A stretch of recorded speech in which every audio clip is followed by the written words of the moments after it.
YouTube channel of Your English Gurus. I am back again today, and in today's video we are going to discuss about story writing. Before we start the video today, you need to know what is story writing. Story writing is the narration of events, a series of events that are interrelated to each other. This narration may be done because of educational purposes, for entertainment, or even just to give someone some piece of information. Now that you know what is a story, let's see how to write a good story. I would suggest that whenever you are writing a story, you should divide it into 7 parts. The first part of the story should be your introduction part.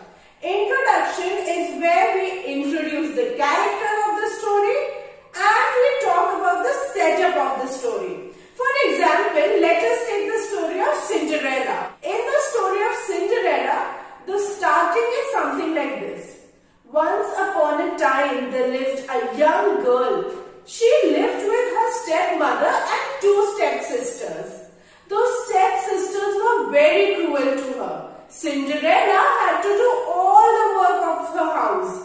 She had to wash the clothes, she had to make the food, she had to clean the utensils, she had to do all the stitching and cleaning work of the house. Everything had to be done by Cinderella only. And the stepmother and the stepsisters only kept shouting at Cinderella all the time. So do you see, in the first part of the story, we only introduce the characters and the setup of the story. The setup of the story of Cinderella was that she was a girl who was being bullied by her stepmother and stepsisters. Now the second part of your story should be the trigger.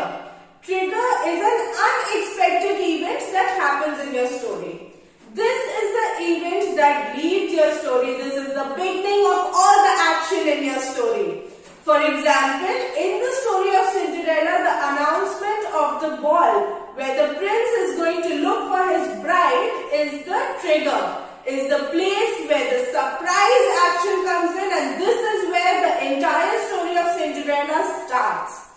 After introducing the trigger, you need to introduce the quest. So the quest is the third part of your story. In the quest, you actually need to mention what your characters did after the trigger. It is generally a reaction to the trigger. Like, after the announcement of the ball, the stepsisters started beautifying themselves. They purchased the best of gowns, and Cinderella, on the other hand, was not even sure whether she would be able to attend the ball or not. She asked her stepmother if she could also go to the ball. And the stepmother, she just laughed it off and said, "You want to go to the ball? Just look at yourself. You would be a disgrace to the family if we took you with us." Cinderella could only sit and cry and do nothing else about it. That is the quest, the reaction or the action that took place right after the trigger. Remember, the quest is always the action to the trigger. Whatever was the trigger, its action would be the quest, and quest is the third part of your story. After the quest comes the fourth part, that is the surprise element.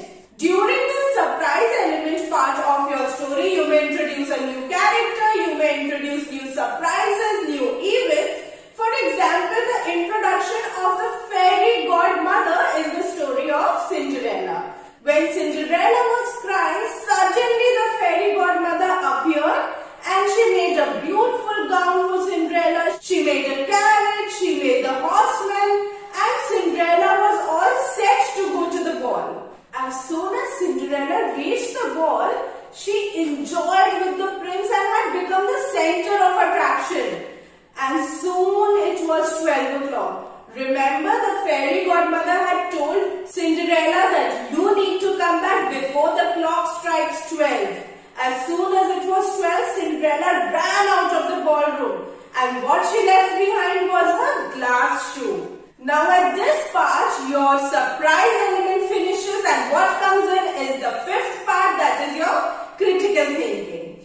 Critical thinking is the action of your main character to what has happened in the surprise element. Like in the story of Cinderella, the prince came looking for Cinderella using her glass shoe.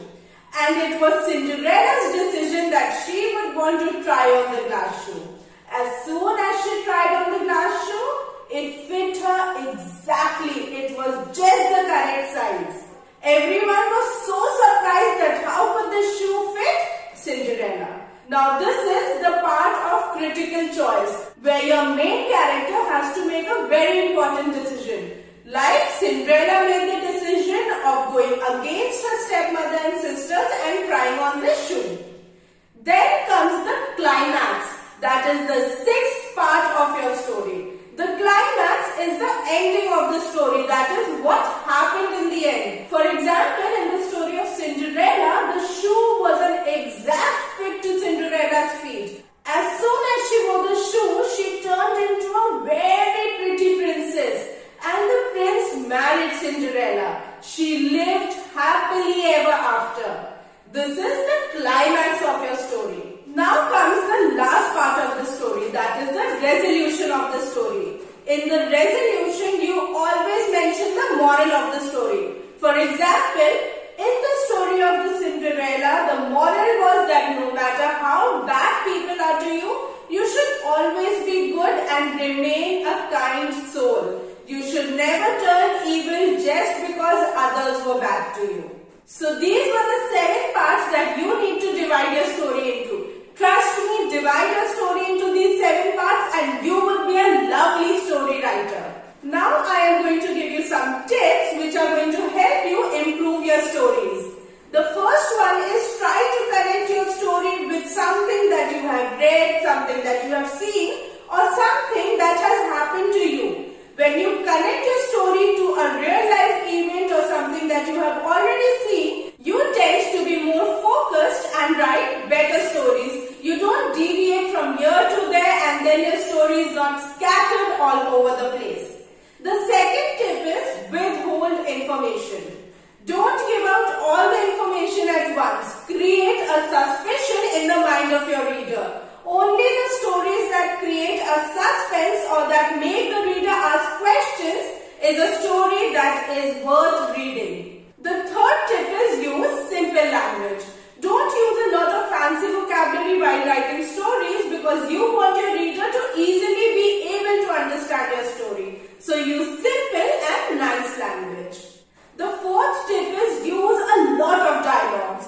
Write your story in the active voice and use a lot of direct speech. But remember that whenever you are using direct speech or you are giving out dialogues in the story, be very careful with the punctuation marks. Because wherever you write dialogues, there are a lot of quotation marks, commas, full stops that need to be taken care of. So whenever introducing dialogues in your story, be careful of the punctuation marks. The fifth and the last step is write first, edit later.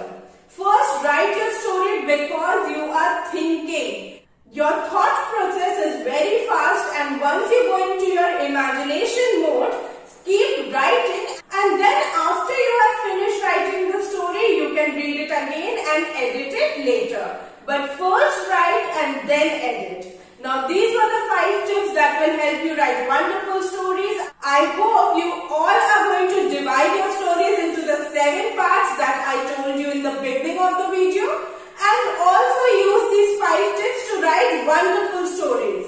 Now that's all for today. I'll see you again tomorrow. Please hit on the like button if you have liked the video. Subscribe to our YouTube channel in case you have not subscribed to it yet. Hit the bell icon and get instant updates on what we upload.